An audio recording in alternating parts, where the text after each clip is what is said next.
right. Let's see.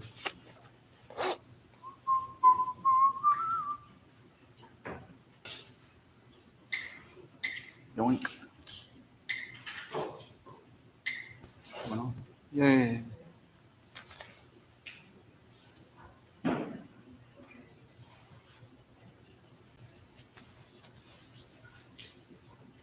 Come on, you can do it. Let's try it again.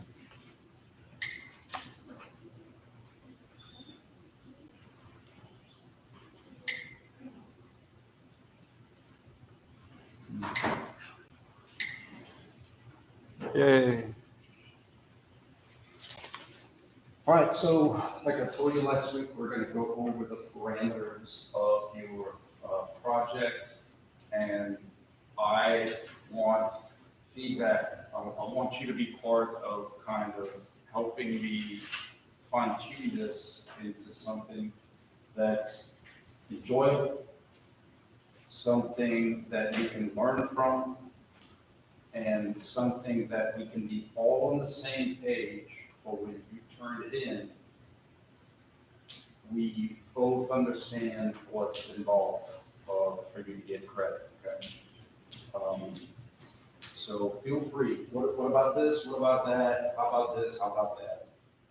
What I'm learning, fortunately and or unfortunately, is that the more things I try to do outside of my almost 20 years of teaching at the university, is that the more times I try to step outside of my box and do something different, the more headache it presents me. And at my age, tired heads.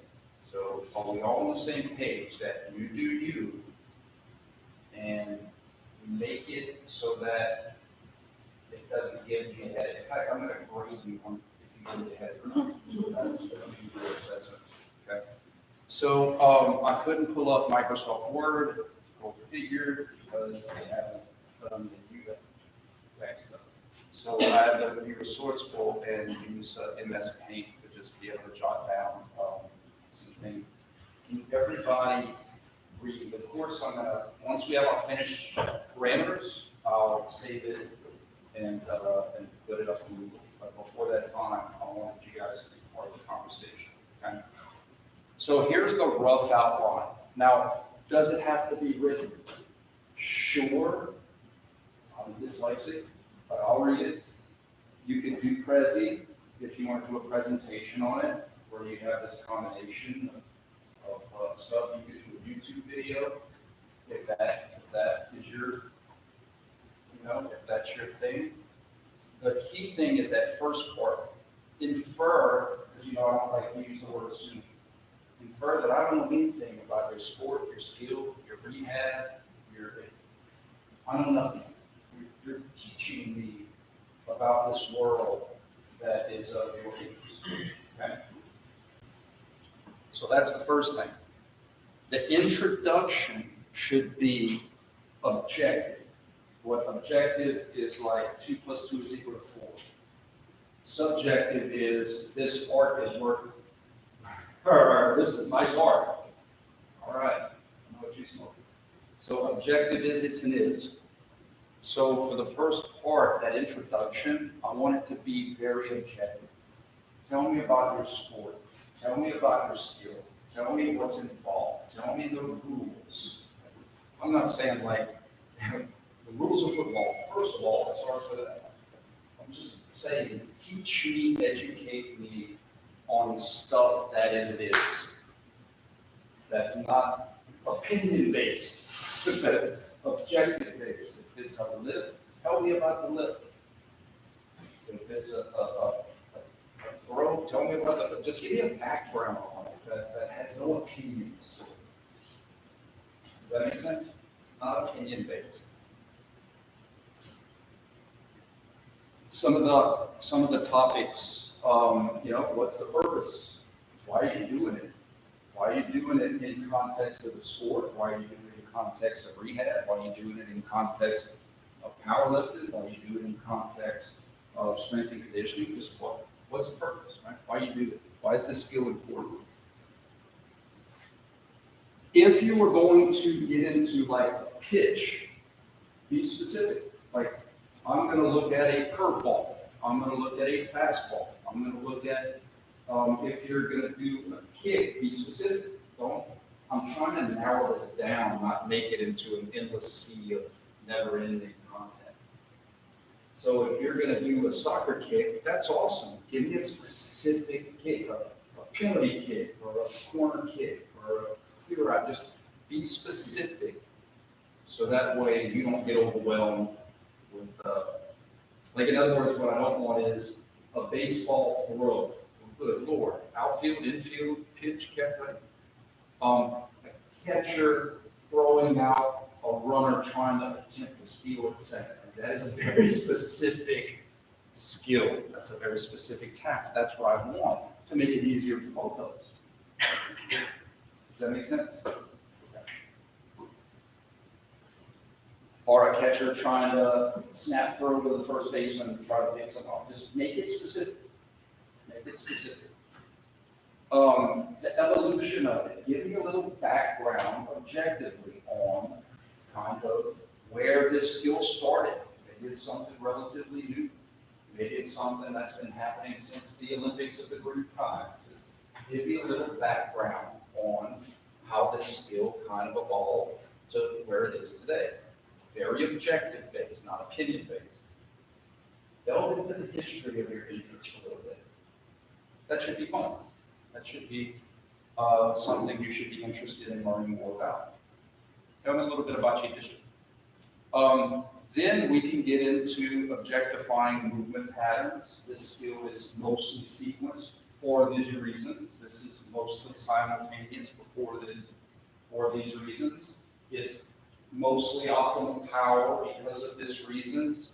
It's going to be a combination, but it's going to be more sequenced because of these reasons. It's going to be a combination, but it's going to be more solid because of these reasons. Right? When things are happening at the same time, there are reasons. When things that happen in sequence, there are reasons. Tell me about those things. Muscles. Unit 3, we're going to start to get into specific muscles. So in your skill, when you talk about movement patterns, you could also talk about the major muscles that would be involved in doing those movement patterns. You could also go into muscles in those movement patterns that might not be the same as the muscles making the movement happen, but the antagonistic muscles that might be injured when it comes time to slow down that motion. Right? So you could also talk about muscles not only for the movement, but that would be associated with some injuries with that common injuries. Right? Totally up to you. All right, the discussion. To me, this section should they all should be cool to you, but I really think that the second part should be unique, interesting, and fun because I put it's subjective. It's your opinion. It's interviews. It's what you think, pros and cons. As long as you justify your opinion to me is valid. I think this because of that. Or I asked someone this and they said because of that. So variables such as beginners, how would a beginner kind of do this skill or task? How would they typically start off? What kind of equipment would they start off with? What kind of setting would they start off with? And it could even be an example. Like if that helps you, if you're like, that's too broad, give an example. One of my, he's a friend of mine now, but he's a former pro baseball player. Played at LSU, hit the only walk-off home run in College World Series history. If anybody's ever heard of Warren Morris. That dude started playing baseball when he was 10. And it was only because a friend took him to the park, and while he was there, he was bored, he signed up to play baseball. He didn't play in the pro. So you could say traditionally people start off with, but if there's an exception to the rule that you think is cool, you can talk about that exception as well. But make it opinion based. In other words, how would a beginner start off doing his first skill? There's so many variables. So maybe yours. make it something you're interested in, and tell me about it. And then contrast it with what would an expert look like for your sport. How did people in your sport skill of interest? In other words, it's so hard to compare and contrast things that are close on the continuum. I'm giving you the extremes so that it's not as hard. Tell me how a beginner would typically start off doing it, and then give me the pros, give me the best in the world, the Olympians, the professionals. How would that vary? How would that look different?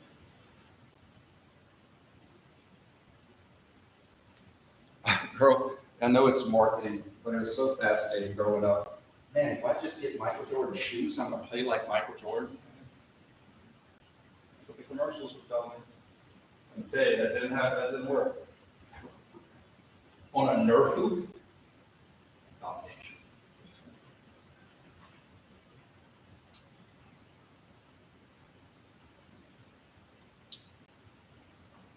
But you could go into factors like genetic potential, right? Like a pro might be able to be a pro. Has anybody ever seen like the world's strongest man competitions? They're all like these Viking ancestry dudes that are just in the mountains of human beings. And I'm not, especially I wouldn't say it to their face, I'm not discrediting all the hard work that goes into it, but genetically they had to be born of an ancestor where they could be 6'6" and they had that potential. You still got to work towards that potential. But it's not like I can just one day wake up and say, hey babe, talk about my life. Man, I just got this on me. I want to be the world's strongest man. So you can talk about like potential, genetic potential for these elite. Michael Phelps is Michael Phelps. Yes, because he put in the hours and hours of work, but the dude was born a human dolphin. So sometimes those rare athletes, I think, it's just my humble opinion, I think there were a lot of humans that were born similar to Michael Jordan. There's only one Michael Jordan because he had the genetic gifts of being 6'6", unbelievable genetics, and the work ethic to want to beat my 17-year-old son 200 to nothing and get him on. Right? Kind of had that career, and that's what makes them great. Right? So you could go into those factors. 3 miscellaneous variables. It could be something I suggest. It could be something that I did. Just 3 things that might come into play in this discussion topic. Right? And that could apply to beginner or expert. Like for instance, maybe equipment might play a role in the development of someone who's a beginner. Maybe equipment might play a role in someone who's an expert. I doubt in the pros it would play like how typically the pros have access to the good stuff. But the good stuff didn't make the pros. Gender differences in these areas. Stress, we talked about it in that class, right? Is how would the moment of a mid-season game versus a playoff game affect? How would stress of a big crowd versus a small crowd?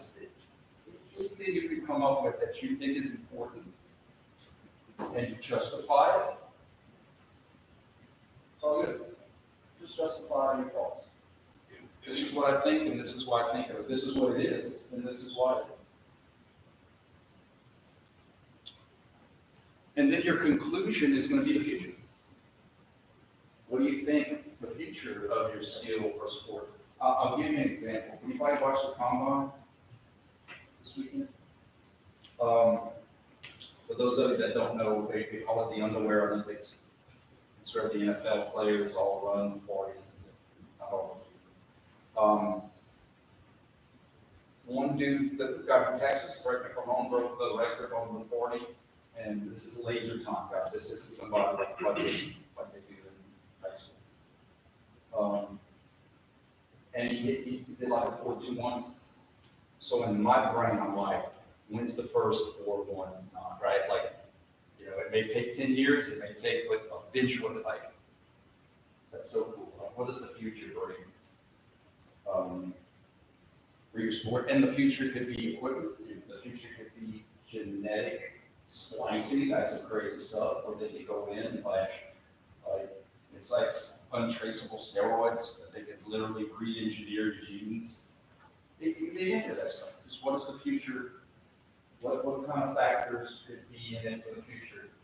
The future of rehab, the future of your sport and of your skills. So it's almost like we talk about the history of it up to this point, and then in the discussion, you can tell me what it might lay in the future for your sport and your skill. It's like your skill. Does this seem like a reasonable, straightforward outline of what I'm asking you to do? Would anybody like to add any variables, context, make it more clear, clarifications? You know, guys, I'm not telling you what to write. All I'm asking you is to justify. This is what I think, and this is why I think. I'm never going to say that video is trash. I want to talk, no. This is what I think. This is why I think it. We can always go back and talk about the what you think and why you think it. Clarify something. But as long as you justify what you say, and I know y'all been introduced to this before, but that's why references and resources and interviews and pictures, you know, that's what all that's about.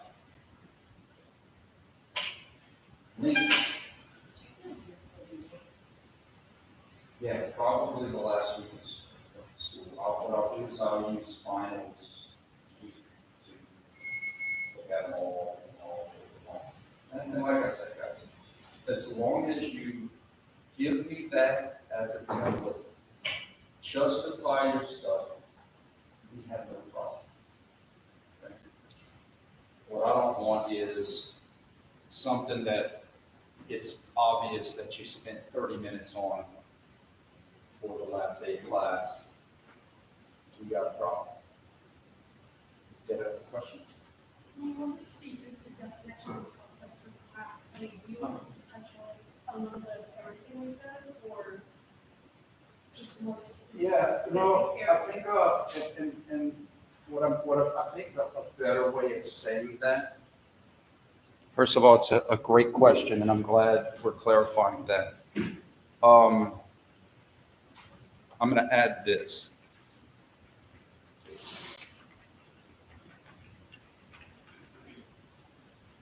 As best as you can. What I'm trying to get us to learn to do is not play fast and loose with words. So all I'm asking you to do is when you use terms that we've talked about in class, use them in the right context. Make sense? That's it.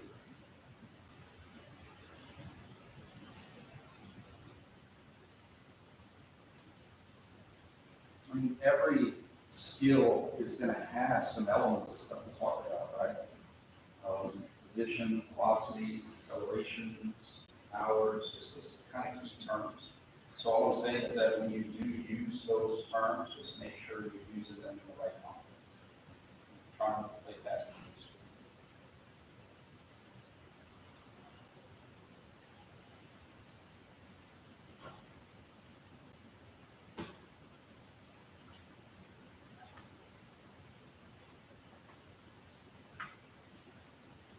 Any other elements of clarification? So you want it in like a presentation form? I want you to teach me, and if you're teaching, if you're comfortable with doing like a YouTube video where you're going over things and you're using slides and you're using demonstrations, if you want to use the Prezi format, which I only know it because Miriam and some people did a Prezi thing. I don't, if that works best for you. PowerPoint, I'm okay with. If you want to do a full-on paper, I can have my computer read it to me. But use photos, links to videos, use those references so that we're on the same page and you're teaching me expertise. Does that make sense? Now, I think that's unique. I don't think most teachers would just give you carte blanche, but I want to do that because not everybody's a writer, and some people may be more comfortable with certain. So I want to give you that flexibility to present this information, kind of like as a teacher and an expert in your field, however you're most comfortable.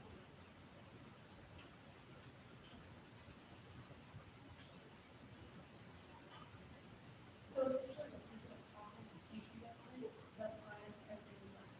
That's essentially what it's talking. Yeah, topic though is more specific though to just that specific skill. Right? Yeah. So like, I don't want the topic to be like gymnastics, right? The history of gymnastics. But if you're interested in gymnastics, like you take a specific movement skill that would be found in gymnastics. And so is that. Like, for example, if we chose, someone was vault. Say that one more time. So, like, we chose to teach you. Like a was- vault? Yeah, someone was. Correct, yeah, that'd be great. But like if it involves, like, I think the vault's pretty clean, but like if you were doing something like the floor or the rings, not the rings for vaults, but like the uneven bars or something, it might be a specific movement or skill within that.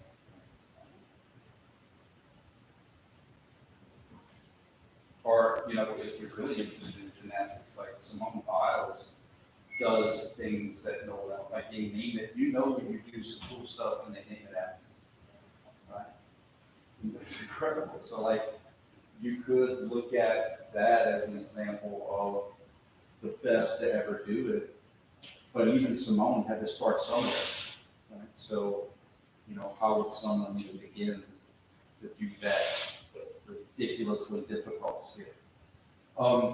CrossFitters, I think strength and conditioning, rehab also, you don't just start off doing, a muscle up. Like, for some people, you gradually progress them. And there's phases and there's steps. And I'm not asking you to take it through the whole progression, but how would a beginner start to eventually advance? Do that. Or if it helps you to not compare and contrast what a Michael Phelps could do, just say, how would Michael Phelps have started? How would Simone Biles have started? They were beginners. That kind of question. Because obviously not every beginner is going to be able to do what they do. Right? They had to start somewhere.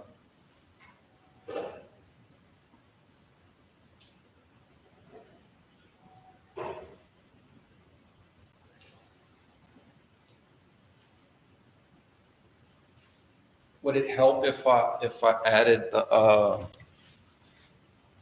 so let's see, what are some of our options?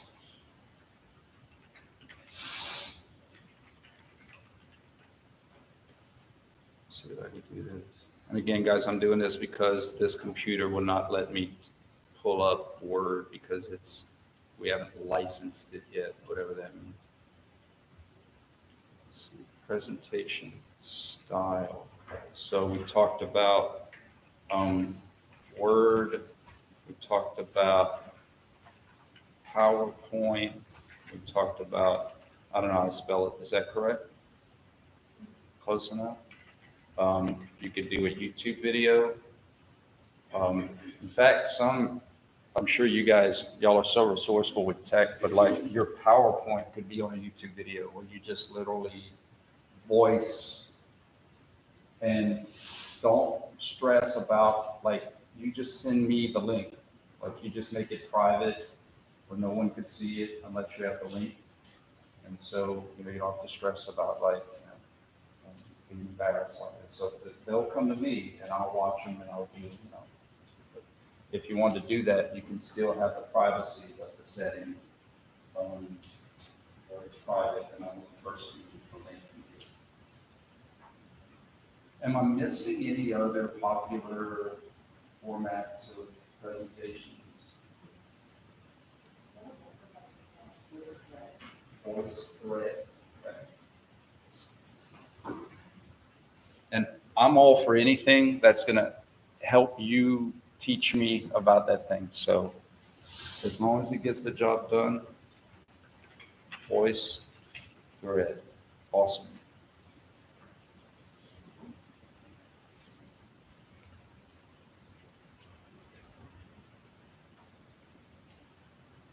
Anything else? Good. Are we feeling better about this? You could probably, like my major professor always said, little bites of the apple. You could start on it now in terms of stuff we've already covered, stuff we've already talked about. You already have a working knowledge of your interest. And then as we talk about muscles, then you can kind of add that towards the end. Who am I kidding? We're gonna wait till April.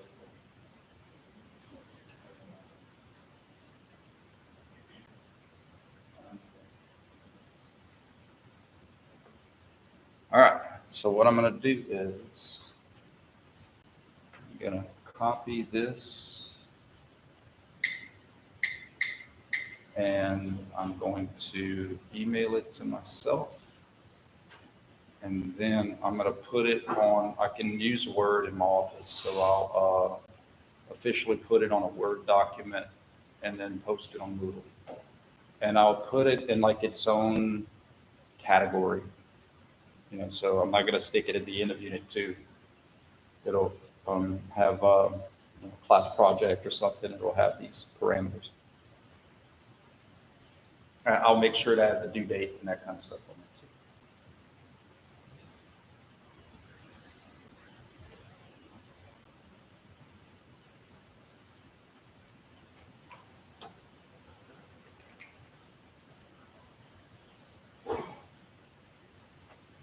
Yoink.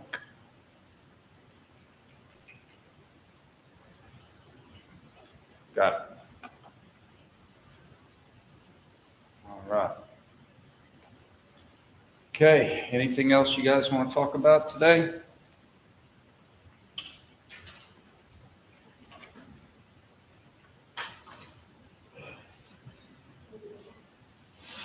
Talked about that Friday. Talked a lot about that on Friday.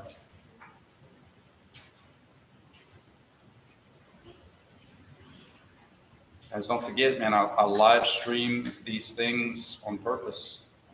Even if you don't make class, you have access to all that stuff. And so on Friday, I told you guys today was going to be mostly talking about the outline of the presentation.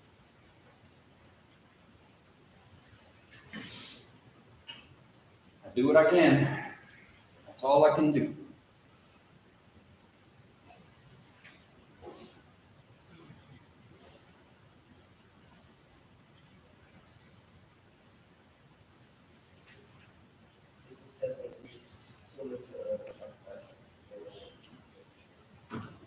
Yeah, I think so. That's my intent. Absolutely. Same types of questions, just on different focuses of information. And guys, if I've said it once, I've said it 1,000 times. This is specifically how I'm going to ask it. And of course, I'm not going to tell you the exact questions, but I've been very transparent about the types of questions I can and the types of questions I can't or won't. Very consistent with that.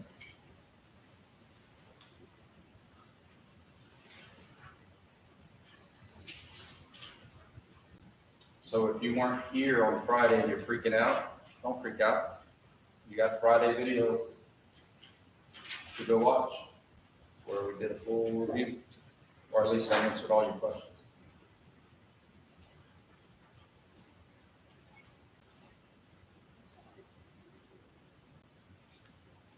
I think the Friday review is cool because it gives you the weekend. It gives you the weekend to kind of let that stuff absorb. So I think I'm gonna start implementing that.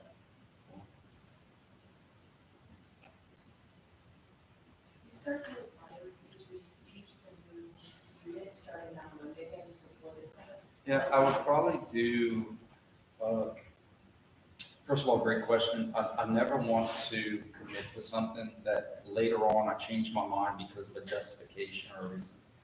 So probably what I would do is some type of hybrid where I would lecture on new material for like maybe the first half of class or 30 minutes, and then leave that 20 minutes for last call. You know what I'm trying to avoid? What happened this morning in 310? This morning in 310, I pulled up Miriam, who's a senior, kind of helping in the 310 class. She did like a unit check kind of thing. And I was like, okay, guys, let's go over this unit check. And we had some students who you could tell never looked at any of this stuff. And it was ridiculous. And I stopped there after about the 5th question because the review isn't supposed to be learning it for the first time. The review is supposed to be fine-tuning things that you put into time, and it's like, I'm just not quite sure about this. Right?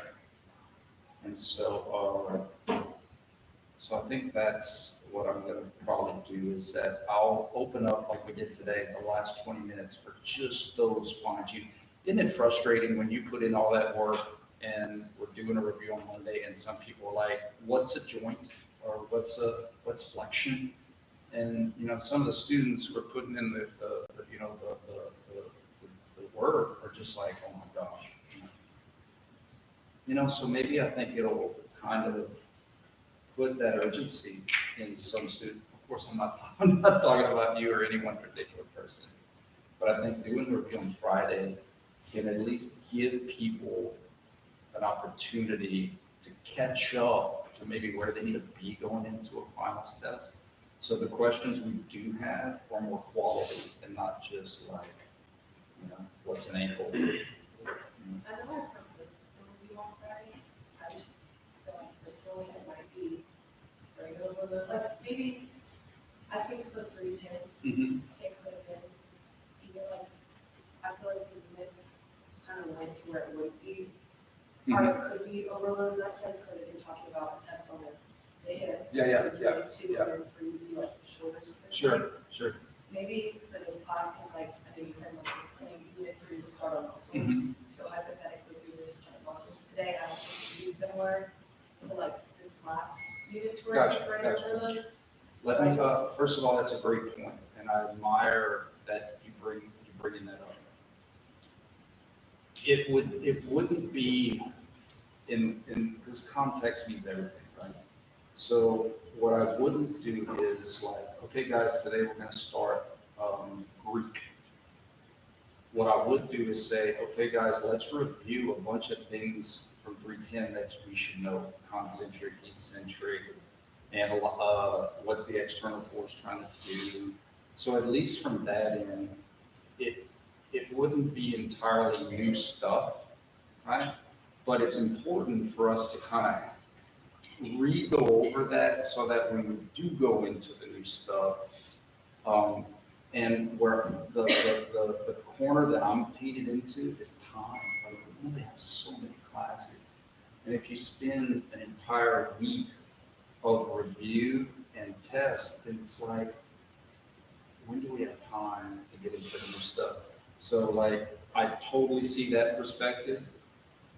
The alternative is to not have the Friday review and I give you new information on a new test going into a weekend where you could have had. So it's kind of one of those, like, there's no perfect and maybe there's no optimal, but gosh, we only have so many classes and I'm trying to, without being, or what I perceive as not trying to be in a hurry, where like, we're in the last couple of weeks of school, y'all are exhausted, I'm exhausted, and it's like, oh gosh, we have to get in all this stuff. And so it's, but I definitely understand and I respect it. I wouldn't, it would be like a transition. where it would be stuff that hopefully you've seen before, heck, you may even know already. But it saves us a day that I wouldn't have to do that on a Friday. Friday after the test, we can go into these. Great feedback, guys. Joanne said, this unit, if there's like a lot of applications, or maybe we have like a lab day before the test, could that be something? Because I know with muscles, maybe you had mentioned with one of the classes before, you had done the labs with the muscles. Could we have like a Friday lab, or like a Friday review, Monday lab before the test, maybe? If it would work like that? Yeah, ideally, I would say yes. But again, like, we're up against the clock on getting major, like, I'm already chopping muscles, major muscles that function at the ankle, major muscles that function at the subtalar, knee, hip, trunk, cervical, scapula, shoulder, elbow, radial, and the joint wrist. And that's after cutting the little intricacies and digitize, minimize, and all that kind of stuff. And so I think it's kind of one of those like juggling acts of, in other words, it may be a compromise where like you get the lab on Friday and you have the weekend to do the lab. Monday we crank on, and then I open up the second half, like that hybrid concept where the second half. But taking 2 whole class days per test. So think about 4 exams, 2 class days for review and or lab. We're talking like a lot of time that's not teaching new stuff, right? New stuff. So it's just, but I always like to think there's always a way to figure it out. There's no perfect, but there's an optimal that just maybe hasn't been discovered yet. So we'll keep plugging on.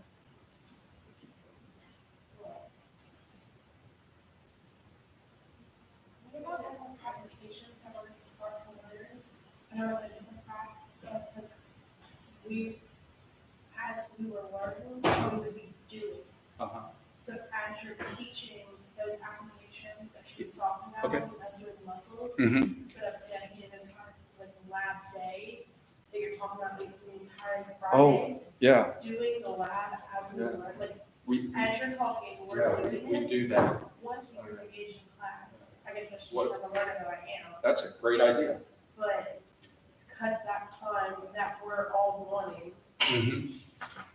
And then it leaves us open to have that, not for the short period of this weekend, Yeah. but the entire time we have. Yeah. That we can ask you questions as we go, and then that review day be a day that we can heavily focus on that, plus all the other applications. Yeah. And coming to class is important too, so that we can interact in real time, right? I think that's important as well. For those of you that have taken me in 310, dude, we practice, review, and so I think it's semantics. I think that when you say lab day, it makes you like think of like a chemistry lab or a biology lab. But for those of you that have had me in 310, every day is a lab day, right? So this class isn't about, this is this muscle, da, da, da, da. After we're done with it, we're gonna do a ton of examples and on the board and on, you're doing this exercise, that exercise.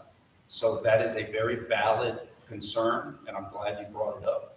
But we're gonna be doing, just like in 310, a lot of practices. Now, what you refer that to, or if you want extra, that's cool.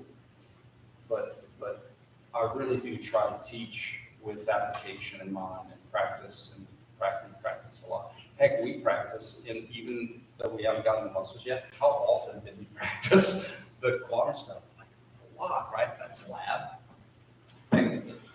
So now maybe my opinion is selfish, but I do feel that we practice. But if you're the type of learner that learns better in real time, then let's be here consistently for those practices. Is that fair? I'll do my job, you do your job. great feedback, guys. All great feedback. Anybody else? It's human centered.